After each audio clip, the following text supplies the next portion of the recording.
And so we were outside on the train, and then there's a portion that does go underground on the L. As we were going underground, I remember saying to my friend, Linda, and I was like, Linda, I'm going to probably lose cell coverage, but we'll just stay on as long as we can. She Sure. ended up like, the call didn't drop, and we pulled into the station, and right there were 4 gunshots as we were pulling in right through. One bullet went like right here, right? It was so as I'm lying on my stomach, it was totally just, how do I assess this? It was very different than the accident I was in 3 months before that, where it was just like, it's over, but Right. just the tears were coming down. And she just looked at me and was like, I don't want to die.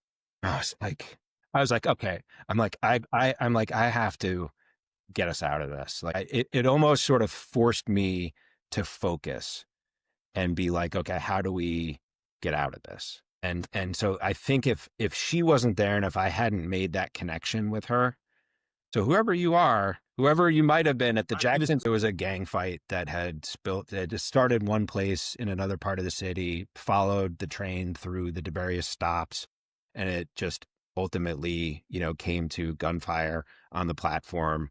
And as the train was pulling in, and then my head was really hurting. And so I remember for the next couple of days, sunlight really hurt. And so I had all the blinds in my house closed, and I just didn't feel like doing anything, but it was all like head related pain. And so I didn't do much of anything. And then you were like, I found it really interesting, and I want to dig into this a little bit more, because you were talking about how you had to relearn basic functions, right?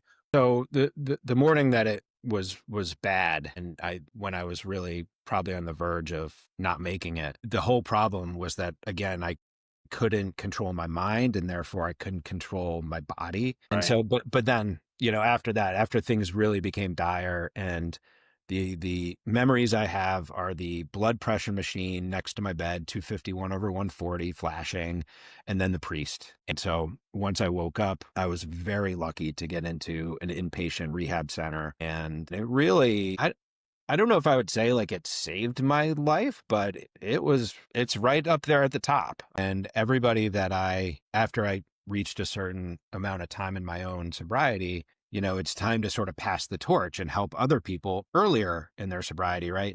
In a notebook, or if you need to do it on screen in notes, in a notes app or whatever, like just write something down. There's So, more room on the outside than the inside. So get it all out. BRC, blame, resentment, and complaining. Honestly, I would hope that they would just say he was a good dad.